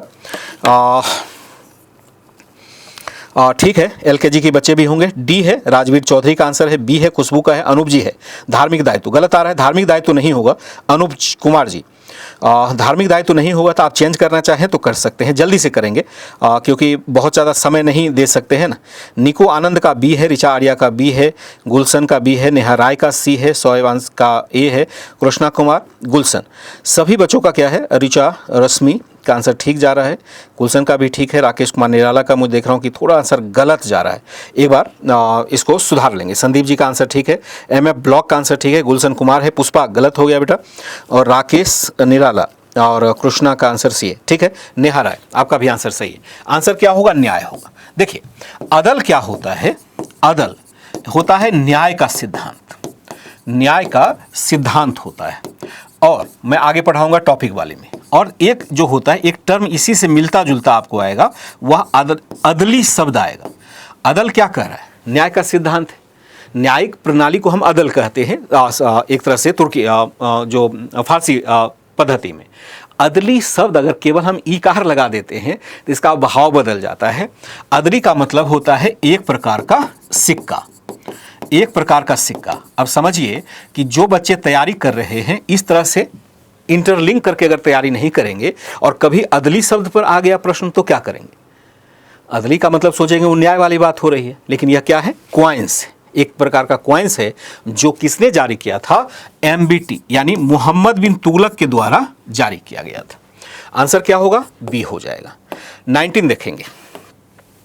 दीवान ए रियासत विभाग का संबंधन किस कार्य से था? दीवान ए रियासत विभाग का संबंधन किस कार्य से था?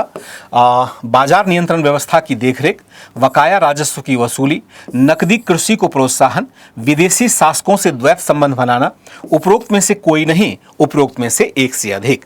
अगर कोई बच्चे डी आंसर देंगे तो मैं व्याख्या करने के लिए हाजिर हो जाऊंगा, क्योंकि मुझे लगता है कि अगर डी आंसर आप पकड़ रहे हैं तो फिर मैं थोड़ा सा, ऐसा नहीं है कि सही है गलत, वो मैं नहीं कर रहा हूँ।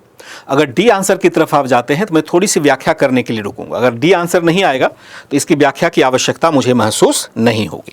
आंसर हो रहा है, निकू का आंसर ए आ रहा है, ए आ रहा है, गुलशन कुमार का आंसर पहले बी दिया आपने, मोहम्मद शोएब का आंसर ए आ रहा है, गुलशन का ए आ रहा है, निकू आनंद का ए आ रहा है, गुलशन जी का ही कई बार आंसर आ गया। जल्दी से देंगे, फटाफट बच्चे देंगे, जल्दी से क्लास को लाइक शेयर सब्सक्राइब भी करेंगे। अनूप कुमार जी, बादल कुमार का आंसर डी आ रहा है, बादल कुमार ने डी दे दिया तो ठीक है। संतोष जी है, बादल कुमार का डी है, गुलशन का ए है, नेहा राय का आंसर है, निको आनंद का ए है। तो लगता है कि ठीक है, ठीक है, ठीक है। आंसर क्या हो जाएगा? ए हो जाएगा। ठीक है, आंसर ठीक है इसका। बाजार नियंत्रण व्यवस्था की देखरेख करने के लिए यहाँ पर एक बहुत ही महत्वपूर्ण अधिकारी था, उसके देखरेख में यह व्यवस्था लागू की गई। बकाया भूराजस्व की वसूली के लिए एक नए विभाग की स्थापना की गई थी और यह था दीवान ए मुस्तखराज। ए मुस्तखराज था। इसके लिए मैंने इसलिए लिख दिया ताकि आपको ऐसा आंसर आता है तो भी आप कर सकते हैं। नकदी कृषि को प्रोत्साहन देने के लिए एक अलग विभाग की स्थापना कर दी गई थी, किसके द्वारा? मोहम्मद बिन तुगलक के द्वारा। और जिसको हम कहते हैं दीवान ए अमीर को ही कर दीजिएगा, अमीर को ही विभाग की स्थापना हुई थी। और जो धार्मिक विदेशी शासकों से द्वैत संबंध बनाना था वह होता था दीवान ए रिसालत, रिसालत होता था, दीवान ए रिसालत। और ध्यान रखिएगा कि यहाँ रिसालत शब्द में और रियासत शब्द में बहुत अंतर नहीं है। इसलिए मैंने कहा था कि अगर कोई बच्चा डी का आंसर देता है तो मुझे व्याख्या करनी पड़ेगी, क्योंकि सभी विभाग, सभी के लिए अलग अलग विभाग बने हुए। तो आंसर क्या हो जाएगा? ए हो जाएगा 19 का। 20 का आंसर देखेंगे। इल्तुतमिश के शासन काल में निम्नलिखित में से कौन सा चांदी का सिक्का प्रचलित था? इल्तुतमिश के शासन काल में निम्नलिखित में से कौन सा चांदी का सिक्का प्रचलन में था? क्या अटमा है, क्या विसात है, क्या अदली है? अदली मैंने अभी शब्द नाम लिया था, क्या वह अदली है, क्या वह टंका है? उपरोक्त में से कोई नहीं या उपरोक्त में से एक से अधिक। पूछा जा रहा है कि किसके शासन काल में, मतलब इल्तुतमिश के शासन काल में कौन सा सिक्का यहाँ पर प्रचलन में था। कौन सा सिक्का प्रचलन में था, यह पूछ रहा है। तो रश्मि का आंसर है डी, खुशबू का आंसर डी है, निकू आनंद का 19 है कि 20 है ना, 20 का आंसर देंगे। 10 क्वेश्चन और है, तेजी से जवाब देंगे, जितनी जल्दी देंगे उतना फ्री हो जाएंगे जल्दी से। रश्मि का डी है, प्राइम स्टूडेंट का आंसर है संदीप का अच्छा कोई दिक्कत नहीं है, एक आध बार गलत हो जाता है, चिंता मत कीजिए, लेकिन आगे से गलत नहीं होना चाहिए। अतुल कुमार का आंसर डी है, ऋचा आर्या का डी है, शोएब का डी है, निकू आनंद का डी है, रश्मि है, नेहा का भी डी है, खुशबू है, अभिषेक कुमार सिंह है, राकेश कुमार निराला, मनीष सिंह और गुलशन कुमार का ए आ रहा है। नहीं, गुलशन कुमार का ए आ रहा है, तो मुझे लगता है कि ए तो शायद नहीं होना चाहिए, क्योंकि यह आसान सा सवाल था। बाकी सभी बच्चों का, शोएब का, राकेश निराला है, गुलशन कुमार का ये नहीं होगा। गुलशन जी ये आपने कैसे दिया, जबकि हम लोग पढ़ते हैं कि एक शासक है जिसको हम कहते हैं इल्तुतमिश की ही चर्चा हो रही है। इल्तुतमिश ने 2 प्रकार के सिक्के जारी किए, चांदी के सिक्के जारी किए और यहाँ पर तांबा का सिक्का जारी किया। चांदी का सिक्का जो था इसको कहा जाता था टंका या टंका कहिए, और इसको कहा जाता था जीतल। तो टंका और जीतल, तो टंका यहाँ पर हो जाएगा, ये क्या है, चांदी का सिक्का है और यह टंका जारी किया। जैसे अदली के बारे में मैंने अभी तुरंत बताया था, मोहम्मद बिन तुगलक के बारे में, अटमा बिसात ये सब FST के शासनकाल में जारी किया गया था, फिरोज शाह तुगलक के शासनकाल में जारी किया गया था। एक सिक्कों की पूरी लिस्ट ही आ जाती है, जब कोर्स होगा तो उसमें मैं इसको बता दूंगा, तो ये क्वेश्चन बड़ा सरल सा हो जाएगा आपके लिए। 20 का आंसर क्या होगा, डी हो जाएगा। नेक्स्ट देखेंगे 21 क्या कहता है, निम्नलिखित में से कौन सा एक अलाउद्दीन के राज्यकाल में लागू नहीं होता है। निम्नलिखित में से कौन सा एक अलाउद्दीन के राज्यकाल में लागू नहीं हुआ था। क्या वह मुकदमों पर नियंत्रण हुआ था, क्या भूमि का मापन हुआ था, सक्षम गुप्तचर तंत्र की स्थापना हुई थी और कृषि विकास हेतु तकावी ऋण प्रदान करना, जो सोनधर हम कहते थे। तकावी ऋण को हमने क्या कहा था, सोनधर कहा था। उपरोक्त में से कोई नहीं, उपरोक्त में से एक से अधिक। सोनधर लिख करके मैंने एक क्लू दे दिया है आपको, अगर चाहे तो उस क्लू को पकड़ करके इस आंसर को आप ठीक कर सकते हैं। अगर आपको याद होगा पिछली व्याख्या तो आप इसे कैच कर सकते हैं, अन्यथा नहीं कर पाएंगे। तो यहाँ पर क्या कहा, कौन सा एक अलाउद्दीन खिलजी के काल में नहीं हुआ था, लागू नहीं होता है। मुकदमों पर नियंत्रण, भूमि का मापन, सक्षम गुप्तचर तंत्र की स्थापना, कृषि विकास हेतु तकावी ऋण प्रदान करना, उपयुक्त में से कोई नहीं या एक से अधिक। क्या आंसर हो जाएगा, आंसर जो हो रहा है वह आ रहा है आपका ठीक है, डी आ रहा है, रश्मि, अभिषेक, टोटल गेमिंग, गुलशन जी, राकेश निराला, नेहा चौधरी, पुष्पा, संदीप प्रसाद, ठीक है, प्राइम स्टूडेंट गुलशन, नेहा चौधरी, कृष्णा विजय। सभी बच्चों का सही हो गया ना। क्या यहाँ पर हिंट लिया मैंने जो हिंट दिया था, क्या उसका सहारा आपको मिला या नहीं मिला, एक बार कंफर्म कर देंगे। अगर हिंट का लेकर के आपने क्वेश्चन सही किया है तो बहुत अच्छी बात है, मतलब हिंट पकड़ना भी एक कला है। अगर आप थोड़ा सा हिंट आपको दूं और आप सही आंसर पर पहुंच जाए तो ऐसा हिंट मैं बार बार देना पसंद करूंगा, क्योंकि आपका कन्फ्यूजन फिर उससे दूर होता चला जाएगा। इसमें क्या होगा, डी हो जाएगा, क्योंकि यह जो किया गया था यह आपको मैंने बताया था मोहम्मद बिन तुगलक के शासनकाल में हुआ था। 22 को देखेंगे, निम्नलिखित सुल्तानों में से किसने शिक्षा में व्यावसायिक पाठ्यक्रम को लागू करने की कोशिश की थी। निम्नलिखित सुल्तानों में किसने शिक्षा में व्यावसायिक पाठ्यक्रम को लागू किया था। क्या वह बलबन था, क्या अलाउद्दीन खिलजी है, क्या मोहम्मद बिन तुगलक है, क्या वह फिरोज शाह तुगलक है, उपरोक्त में से कोई नहीं या एक से अधिक। किसने शिक्षा में व्यावसायिक पाठ्यक्रम को लागू किया था। एग्जैक्ट यह वर्ड आपको नहीं मिलेगा। जब इतिहास की किताब को पढ़ेंगे, गाइड वाइड में तो हो सकता है कहीं लिख भी दिया गया हो। प्रीवियस ईयर के क्वेश्चन को देख करके हम क्या करते हैं, गाइड जब लिखते हैं ना तो थोड़ा सा उसमें भाषा में चेंज कर देते हैं, लेकिन जो फंडामेंटल बुक्स होता है उसमें हो सकता है कि सीधे सीधे ये लाइन आपको नहीं मिले, लेकिन फिर भी आप आंसर देने की स्थिति में रह सकते हैं। क्या कह रहा है, निम्नलिखित सुल्तानों में से किसने शिक्षा में व्यावसायिक पाठ्यक्रम को लागू किया। क्या वह बलबन है, क्या अलाउद्दीन खिलजी है, क्या मोहम्मद बिन तुगलक है, क्या फिरोज शाह तुगलक है। क्या ई हो जाएगा, उपरोक्त में से कोई नहीं या एक से अधिक। आंसर क्या हो जाएगा, कृष्णा है, संदीप है, अभिषेक जी है, गुलशन कुमार का आंसर अलग आ रहा है। गुलशन कुमार का आंसर अलग आ रहा है। अनूप जी गलत आ रहा है, गलत चला जाएगा बेटा, गलत चला जाएगा। आंसर क्या हो जाएगा आपका, गलत निकल जाएगा। गलत दिशा में सभी बच्चे यहाँ पर चले जा रहे हैं, ध्यान रखिएगा। यहाँ पर गलत दिशा आपने पकड़ लिया तो फिर समझ लो कि एक ने गलत दिशा पकड़ी तो फिर भेड़ चाल हो जाता है। वह क्या होगा, सब लोग उसी दिशा में आगे बढ़ जाते हैं। आंसर क्या हो रहा है, एक दो बच्चे का तो सही था लेकिन सभी बच्चों ने फिर गलत कर दिया। आप यू टर्न ले लीजिए, यू टर्न लेकर के वापस आ जाइए और अगर देना चाहें आंसर तो दे दीजिए। आपने गलत किया है, आंसर क्या हो जाएगा?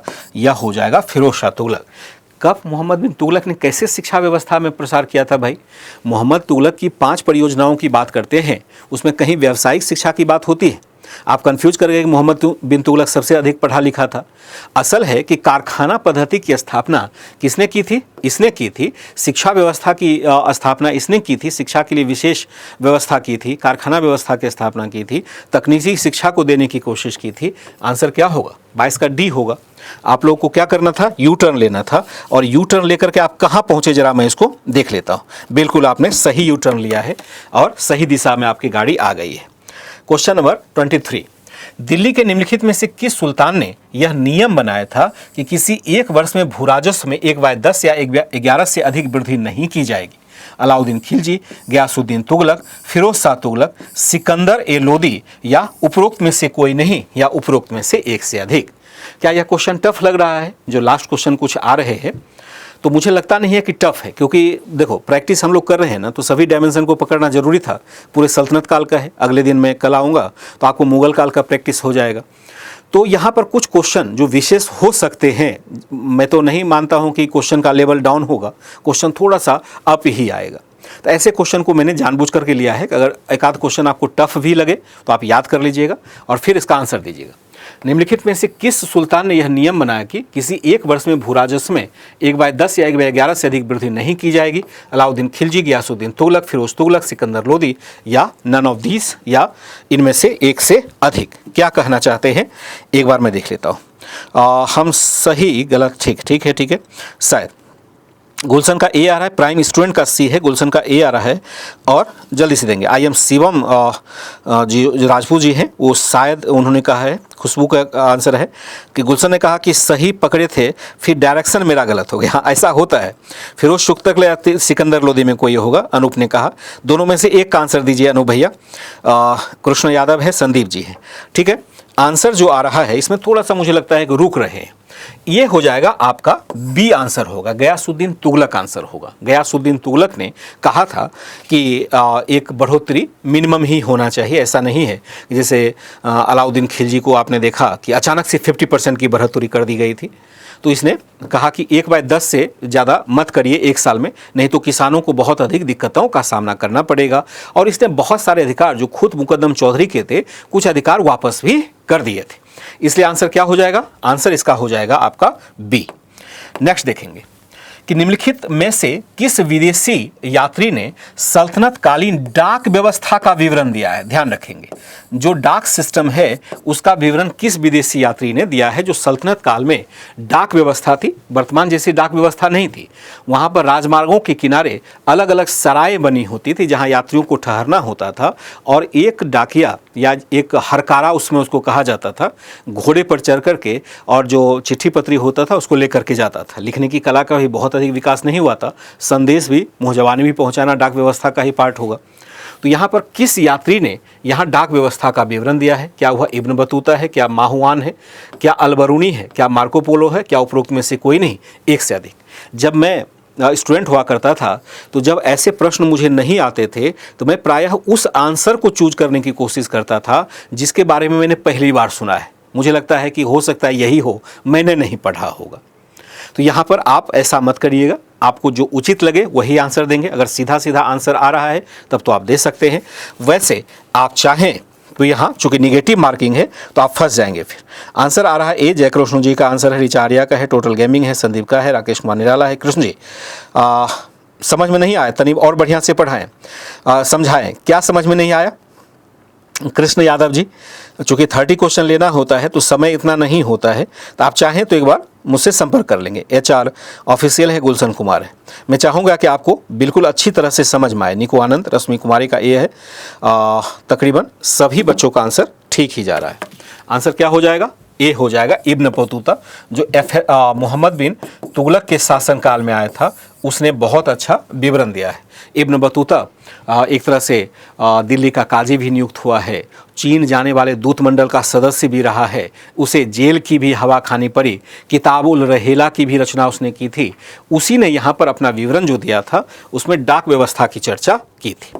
नेक्स्ट देखेंगे निम्नलिखित में से कौन सा युग्म सही सुमेलित नहीं है? ध्यान रखिएगा, तो क्वेश्चन टफ होगा। ये क्वेश्चन क्या होगा? टफ होगा, मुश्किल सवाल होगा। निम्नलिखित में से कौन एक सही सुमेलित नहीं है? नामदेव महाराष्ट्र, चैतन्य बंगाल, नरसिंह मेहता गुजरात, वल्लभाचारी राजस्थान, उपरोक्त में से कोई नहीं या एक से अधिक। कौन होगा? यहाँ हो सकता है कि आपको जो जटिलता है क्वेश्चन की थोड़ी अधिक दिखाई दे, मुश्किल हो सकता है, लेकिन आप आंसर दीजिए। निम्नलिखित में से कौन सही सुमेलित नहीं है? नामदेव महाराष्ट्र, चैतन्य बंगाल, नरसिंह मेहता गुजरात, वल्लभाचारी राजस्थान, उपरोक्त में से कोई नहीं या एक से अधिक। क्या आंसर हो जाएगा? जल्दी करेंगे, थोड़ा सा क्लास आज डिले भी हो रहा है और 5 मिनट लेट से शुरू हुआ था। ये क्वेश्चन नहीं पूछेगा, आईएएस शिवम राजपूत जी ये क्वेश्चन नहीं पूछेगा। मोरक्को निवासी था, ठीक है, ये भी आपने सही कहा। आत्मबल का विश्वास 25 का डी है, अभिषेक का डी है, संदीप प्रसाद जी का डी है, अमित जी का डी है, गुलशन का भी डी है 25 का, जयकृष्ण पटेल का डी है, ईसु बोहरा का डी है, आत्मबल का विश्वास। चलिए ठीक है, लगभग सभी बच्चों ने रश्मि कुमारी का भी आंसर डी आ रहा है। मैं देखता हूँ क्या आंसर हो सकता है। यहाँ बिल्कुल वल्लभाचारी होंगे, जो बनारस से रिलेटेड थे, पहले कांची से होते हैं, फिर अलग अलग जगह पर होते हैं, राजस्थान में ये बिल्कुल नहीं होते। 25 हो गया। 26 4 क्वेश्चन और होगा इसके बाद। मध्यकालीन भारत में खराज किससे संबंधित था? और इसको अगर किसी ने गलत किया तो भरपूर पिटाई तय। अभी मैंने बहुत अच्छे से समझाया था, ग्राफ बना करके मतलब एक समझाने की कोशिश की थी। इसको आप गलत नहीं कर सकते। मध्यकालीन भारत में खराज किससे संबंधित है? क्या यह व्यापार कर है? क्या धार्मिक कर है? क्या युद्ध में अर्जित लूट का धन है? क्या यह भूराजस्व है? क्या उपरोक्त में से कोई नहीं या एक से अधिक है? बस समझो कि आंसर निकलते निकलते बचा मेरे मुंह से। हो सकता था मैं आंसर बता ही देता, अभी हो सकता है किसी ने पकड़ भी लिया हो। तो देखें क्या आंसर होगा। मैं मान के चलता हूं कि अभी थोड़ी देर पहले इसकी व्याख्या हुई है, तो आप आसानी से इसका उत्तर दे सकते हैं। मध्यकालीन भारत में खराज किससे संबंधित है? व्यापार कर, धार्मिक कर, युद्ध में अर्जित लूट का धन या भूराजस्व है? उपरोक्त में से कोई नहीं या एक से अधिक। क्या इसका आंसर देना चाहेंगे?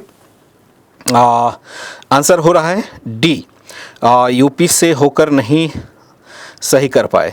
ऐसा कुछ नहीं है, कहीं से होते। टोटल गेमिंग का आंसर डी है, संदीप का डी है, HR ऑफिशियल का है, निकू है, आत्मबल का विश्वास है, डी है, और गुलशन कुमार का ए आ रहा है। अनूप का युद्ध में लूट का धन गलत है, गलत है। अरे ये कैसे अनूप कुमार, ये कैसे आंसर आपने दिया? अभी तो मैंने 2 शब्द का यूज किया था ना, अभी मैंने 2 शब्द का यूज किया था। एक खराज का यूज किया था और दूसरा शब्द था उस्र का यूज किया था, और ऊपर मैंने यही चीज तो लिखा था। इसको आपने गलत किया तो डिजिटल पिटाई आपकी तय। खराज क्या हो जाएगा? भूराजस्व हो जाएगा ना। और मैंने कहा था खराज जो हिंदू की भूमि पर वसूला जाता था, उस्र मुस्लिम की भूमि पर वसूला जाता था। मैंने अभी थोड़ी देर पहले ही बताया, लिख करके पढ़ाया है। नहीं तो गलत नहीं होना चाहिए था, आंसर डी हो जाएगा। काउंटडाउन शुरू है 27, 3 क्वेश्चन इसके बाद और बचेगा।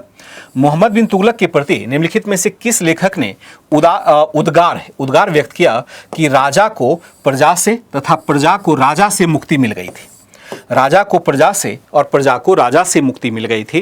किसने यह कहा है मोहम्मद बिन तुगलक के बारे में कि राजा को प्रजा से और प्रजा को राजा से मुक्ति मिल गई है? क्या हुआ जियाउद्दीन बर्नी है? क्या हुआ बदायूनी है? अब्दुल कादिर बदायूनी होगा, अबुल हसन है, मीर कादिर है, उपरोक्त में से कोई नहीं या एक से अधिक। कभी कभी क्या होता है आपको, जैसे कि हुमायूं के संदर्भ में देखेंगे, लैंडपुल ने कुछ कहा है इसी टाइप से कि लुढ़कते लुढ़कते जीवन भर लुढ़कता रहा और लुढ़कते लुढ़कते मर गया। तो यहाँ पर किसने कहा कि राजा को प्रजा से मुक्ति मिल गई और प्रजा को राजा से मुक्ति मिल गई? जब मोहम्मद बिन तुगलक की मृत्यु हुई थी तो उसके बाद। जियाउद्दीन बर्नी, बदायूनी, अबुल हसन, मीर कादिर या उपरोक्त में से कोई नहीं या एक से अधिक। मुझे लगता है कि यह क्वेश्चन भी आप सही कर सकते हैं। आंसर गलत आ रहा है। राकेश कुमार निराला ए यहाँ पर, हाँ ठीक है। अनूप कुमार जी बहुत बढ़िया है। जय कृष्ण जी आपका क्वेश्चन गलत हो गया। आंसर जो हो जाएगा, अनूप का आंसर मैं देख रहा हूँ, विकास कुमार का आंसर देख रहा हूँ, प्राइम स्टूडेंट का आंसर देख रहा हूँ, निकू आनंद का आंसर गलत आ रहा है, मंटू कुमार गलत हो गया, आत्मबल का विश्वास ठीक है, खुशबू का आंसर ठीक है, पुष्पा का आंसर गलत हो गया। पुष्पा और जय कृष्ण जी जिनका भी आंसर गलत हो रहा है पढ़ने के बाद, तो एक बार थोड़ा सा और रिवाइज कर लेंगे, ये बहुत टफ क्वेश्चन नहीं था। ये कौन कहता है? अब्दुल कादिर बदायूनी कहता है कि राजा को प्रजा से और प्रजा को राजा से मुक्ति मिल गई। 27 हो गया। 28 देखेंगे, अब इसके बाद 2 क्वेश्चन होगा। सीमांत क्षेत्र के वे निवासी जिन्होंने महमूद गजनवी तथा मोहम्मद गोरी दोनों के लिए समस्याएं उत्पन्न की थी, क्या वह हजारा समुदाय था? क्या वह खोखर जाति का था? क्या वह बलूच जाति का था? क्या वह सिख था? उपरोक्त में से कोई नहीं या एक से अधिक। जो बच्चे डी का ऑप्शन देंगे उनको मैं अवार्ड देने वाला हूँ। मतलब मुझे नहीं पता कि क्या आंसर होगा, लेकिन डी है, सी है, बी है, ए है, ई में से देखता हूँ कि कौन सा आंसर देंगे। और जो डी आंसर देना चाहते हैं वो दे सकते हैं, कोई सही गलत का मुझे पता नहीं है, मैं तो बड़ा अनजान सा हूँ, और जब आप आंसर देंगे तभी पता चलता है कि आंसर क्या होगा। वैसे इसके पीछे छुपा हुआ है आंसर, तो आप देखते हैं क्या जवाब देंगे। सीमांत क्षेत्र के वे निवासी जिन्होंने महमूद गजनवी तथा मोहम्मद गोरी दोनों के लिए समस्या उत्पन्न की थी, हजारा, खोखर, बलूच, सिख, उपरोक्त में से कोई नहीं या एक से अधिक। क्या आंसर देना चाहेंगे? मैं चैट लाइव देख लेता हूं ना तो मुझे संतोष हो जाता है। बी का आंसर आ रहा है, बी खोखर है, मंटू कुमार है, अनूप जी है, आत्मबल का विश्वास है, ठीक है, इशू बोहरा है, पुष्पा है, मैम ब्लॉग है, खुशबू का भी आंसर आ रहा है, लगभग एक जैसा आंसर आ रहा है, और लगभग ऋचा आर्या है, निको आनंद का, गुलशन जी का भी आंसर है।